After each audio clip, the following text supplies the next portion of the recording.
Hola querido público, ¿cómo están? Mi nombre es María del Carmen Barrera Cruz y hoy presentaré lo que es glucólisis. Como sabemos, todas las células requieren de energía para llevar a cabo todas las reacciones metabólicas, haciéndolo a través del ATP. Cabe recalcar que la glucólisis es un proceso anaeróbico. Comenzamos. Primero obtenemos glucosa de un alimento ingerido, como son carbohidratos, lípidos o proteínas. Entonces, esta glucosa llegará a nuestras células y empezaremos a romperla para obtener energía, a lo cual le llamaremos glucólisis. En otras palabras, la glucólisis es la degradación de la glucosa, lo cual lleva a un proceso catabólico, es decir, de algo grande a algo más pequeñito. Ahora bien, este proceso se lleva a cabo en el citoplasma o bien en el citosol. Una vez obtenida la molécula al nivel del citosol, se comienza a degradar, es decir, la glucosa se va a transformar, sufriendo una fosforilización, donde se le va a añadir un grupo fosfato, pero este solo se va a añadir cuando entre una molécula de ATP que nosotros pedimos prestada. A esa molécula se le adiciona el grupo fosfato y se transforma en molécula glucosa 6-fosfato. Por lo tanto, a ese ATP se transforma en ADP, que sería adenosín difosfato. ¿Y ahora qué sucede? Pues la enzima exoquinasa es la que va a estar midiendo esta función. Ahora bien, después de la glucosa 6-fosfato, se va a transformar en fructosa 6-fosfato a través de un proceso de isomerización, lo cual se lleva a cabo con una enzima llamada, perfecto, así es, fosfoglucosa isomerasa. Muy bien. Posteriormente, una vez que ya tenemos la fructosa 6-fosfato, nuevamente va a sufrir un proceso de fosforilización, que no se te olvide, lo cual a esta fructosa 6-fosfato se le va a adicionar otro grupo fosfato, donde se transformará en fructosa 1,6-difosfato. Muy bien, por lo tanto, otra vez se añadió otro grupo fosfato a la molécula a la que se le pide prestada el grupo fosfato al ATP, al adenosin trifosfato. Muy bien, y se transforma en adenosin difosfato. De esta manera sale. Aquí la enzima que realiza esta reacción, recuérdenla muy bien, se llama fosfofructosa quinasa 1. Vale, una vez que nosotros tengamos la fructosa 1,6-difosfato, lo que prosigue es romperla. Oye, ¿pero cómo? Así, partiéndola en dos de tal manera que esta molécula que tiene 6 carbonos se va a romper y se va a dividir en dos moléculas, donde cada una tendrá 3 carbonos. Muy bien, la primera es la dihidroxiacetona fosfato y la segunda es el gliceraldehído 3-fosfato. Y aquí la enzima fructosa 1,6-difosfato aldolasa va a permitir que se lleve a cabo esta acción. Interesante, ¿no es así? Bueno, hasta aquí se lleva a cabo la primera parte de la glucólisis. Te invito a que te sigas quedando con nosotras para aprender más sobre la glucólisis.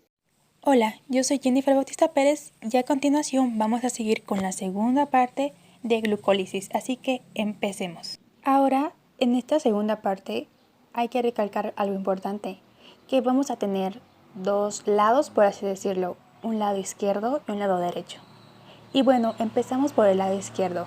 La dihidroxiacetona fosfato se transforma y sigue conservando los 3 grupos carbono, solo que hay una reestructuración en el grupo funcional cetona a un grupo funcional aldehído y se transforma a gliceraldehído 3-fosfato. ¿Y cuál es la enzima que va a propiciar esta transformación? Nada más y nada menos que la triosa fosfato isomerasa. Ahora bueno, de los dos lados tenemos la misma molécula que es gliceraldehído 3-fosfato, tanto del lado izquierdo como del derecho, y todos los pasos son exactamente iguales, al igual que los productos y enzimas desde adelante. Bien, recalcando eso, una vez que tenemos este gliceraldehído 3-fosfato, va a sufrir una oxidación gracias a una enzima que se llama deshidrogenasa. Y cuando mencionamos oxidación nos referimos a que pierde hidrógenos y por ende nuestra enzima es de la familia de las deshidrogenasas, ya que permite que se suelten o pierdan hidrógenos. ¿Y quién sería específicamente esta enzima? Correcto, el gliceraldehído 3-fosfato deshidrogenasa. Una vez que se pierden estos hidrógenos, entra una molécula llamada nicotin-adenin dinucleótido y se reduce, ya que toma esos hidrógenos que se eliminaron y resulta como NADH. Después que ya tenemos el glicerato 1,3-bifosfato, ¿qué sucede ahora? Se va a transformar a glicerato 3-fosfato mediante la enzima de la familia de la quinasa.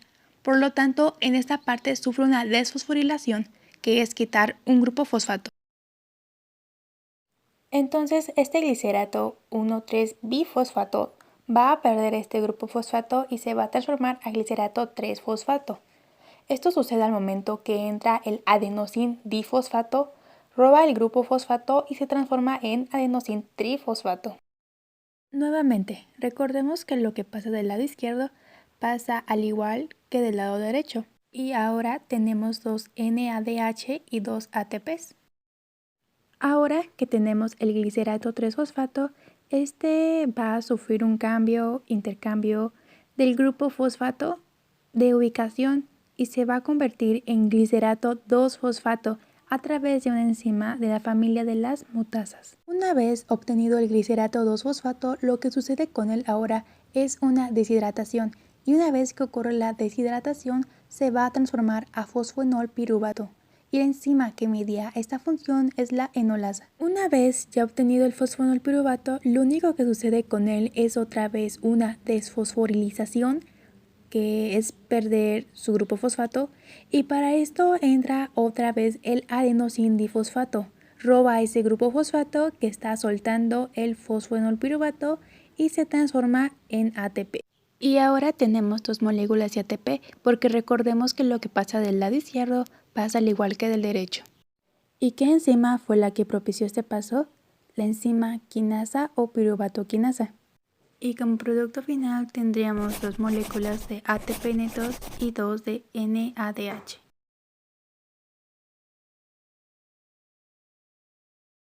Mi nombre es Dalia Karina Delgado Percastegui y les voy a hablar acerca sobre la descarboxilación oxidativa.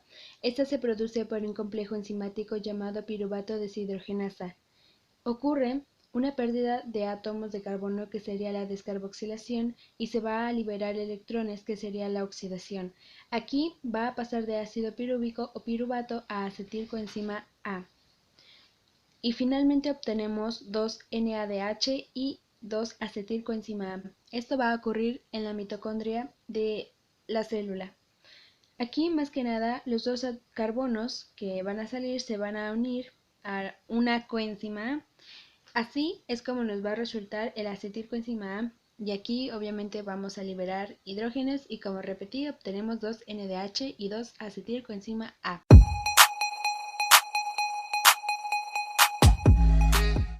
El tema que sigue es ciclo de Krebs. Yo, Brisa y mi compañera Iris les presentaremos el ciclo y su proceso. El ciclo de Krebs es una serie de reacciones que se efectúan en las mitocondrias. Se lleva a cabo el catabolismo de los residuos de acetilo, liberando equivalentes de hidrógeno, los cuales durante la oxidación permiten la liberación de la mayor parte de la energía libre de los combustibles tisulares. Los residuos de acetilo están en forma de acetilcoenzima A.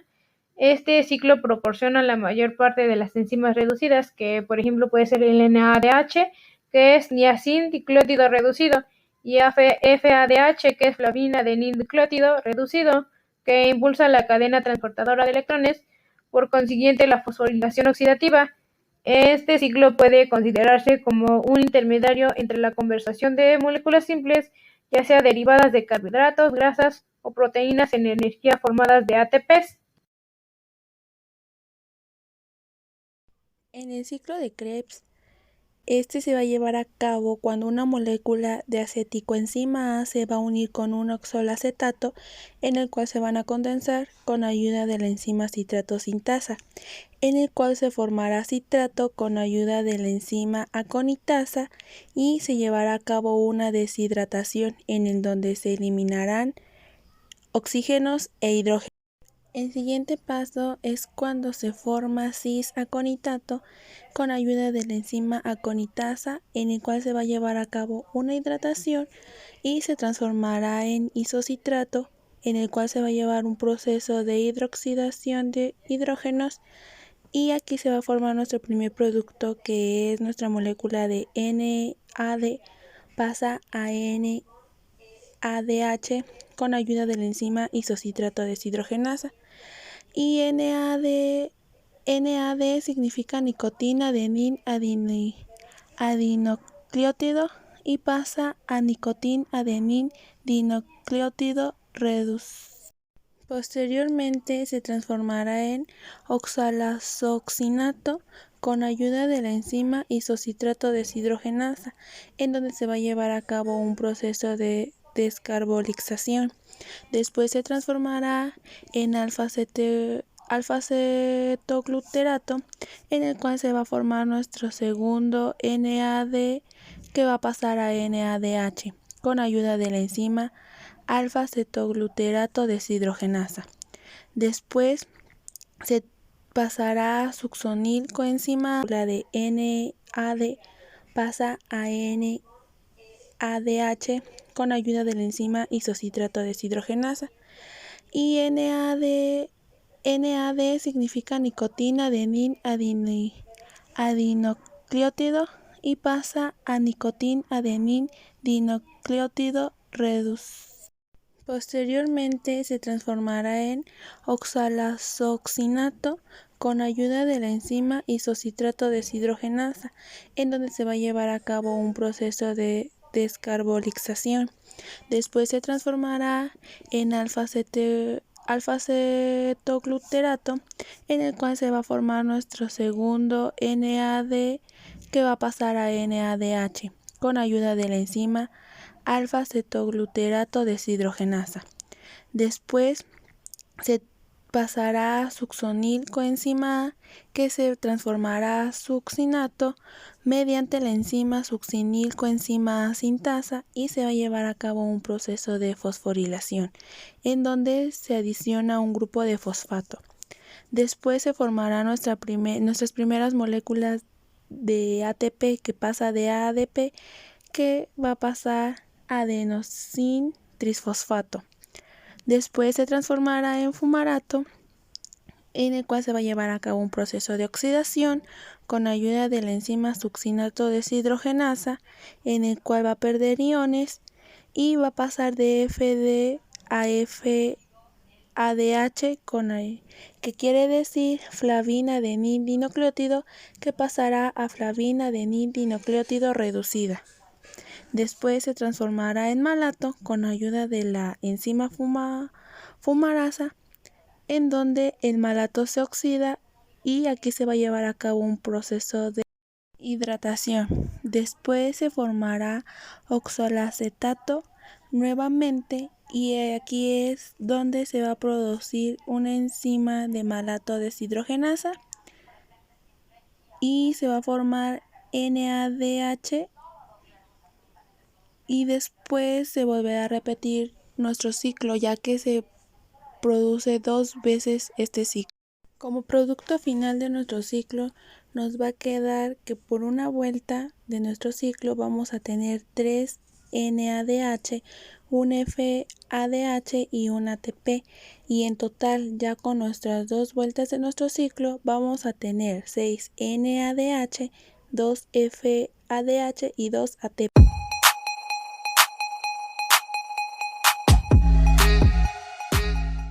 Yo, Diana Laura Bautista Sánchez, les voy a hablar sobre los últimos 2 pasos de la respiración celular, que estos son la cadena de transporte de electrones o cadena respiratoria y la fosforilación oxidativa. Estos procesos son llevados a cabo en la membrana interna mitocondrial, o también llamadas crestas mitocondriales. En este proceso se transportan electrones que proceden de las moléculas de NADH y FADH para convertirlos en ATP. Complejos proteicos que intervienen en la cadena transportadora de electrones. Número 1. NADH deshidrogenasa. Número 2. Succinato deshidrogenasa. Número 3. Citocromo BC1. Número 4. Citocromo oxidasa. También hay elementos esenciales como el coenzima Q y el citocromo C. También un gran complejo muy importante es el ATP sintetasa. Bueno, y este proceso empieza cuando el NADH se oxida a NAD+, y cede 2 de sus electrones al complejo 1. Estos electrones terminan de pasar por el complejo 1, de ahí pasan al coenzima Q, de ahí se van al complejo 3, de ahí pasan por el complejo citocromo C, de ahí se van al complejo 4 y terminan en la matriz mitocondrial, en donde terminarán uniéndose con media molécula de oxígeno y 2 protones y terminarán produciendo agua. Conforme los electrones van pasando a través de estos 3 complejos, que es el 1, 3 y 4, se va produciendo un bombeo de moléculas de hidrógeno de la matriz mitocondrial hacia el espacio intermembranoso mitocondrial. Va a haber un gradiente de protones electroquímicos entre esos espacios. Al tener más protones, será más ácido el espacio intermembranoso. Entonces el complejo 1 bombeará 4 protones, el complejo 2 no bombeará ninguno, el complejo 3 bombeará 4 protones, el complejo 4 bombeará solo 2 protones. Entonces un NADH bombeará 10 hidrogeiones en total. En el paso 2, el FADH2 se oxida a FAD+. Estos ceden sus electrones al complejo 2 y comienza su recorrido desde ahí. Pasa a coenzima Q, pasa al complejo 3, de ahí se va al complejo C y de ahí se va al complejo 4. Un FADH solo bombeará 6 protones en total. Hay que tener en cuenta que durante el transporte de los electrones a través de los complejos proteicos se va liberando energía y esa energía es la que permite que esos complejos bombeen hidrogeiones o protones desde la matriz mitocondrial hacia el espacio intermembranoso mitocondrial. Entonces se acumulan y producen un gradiente electroquímico entre esos espacios. Entonces es aquí cuando empieza la fosforilación oxidativa. Es cuando los hidrogeiones que están en el espacio intermembranoso van a regresar a la matriz mitocondrial y van a pasar por el ATP sintetasa, que aquí se le adiciona un grupo de fosfato para que se formen los ATPs. Entonces, cada 4 hidrogeiones que pasan a través del ATP sintetasa hasta la matriz mitocondrial se genera un ATP. Bueno, los productos que nos da este proceso es un NADH nos da 2.5 ATP, que equivale a 3 ATP, y un FADH nos da 1.5 ATP, que equivale a 2 ATP.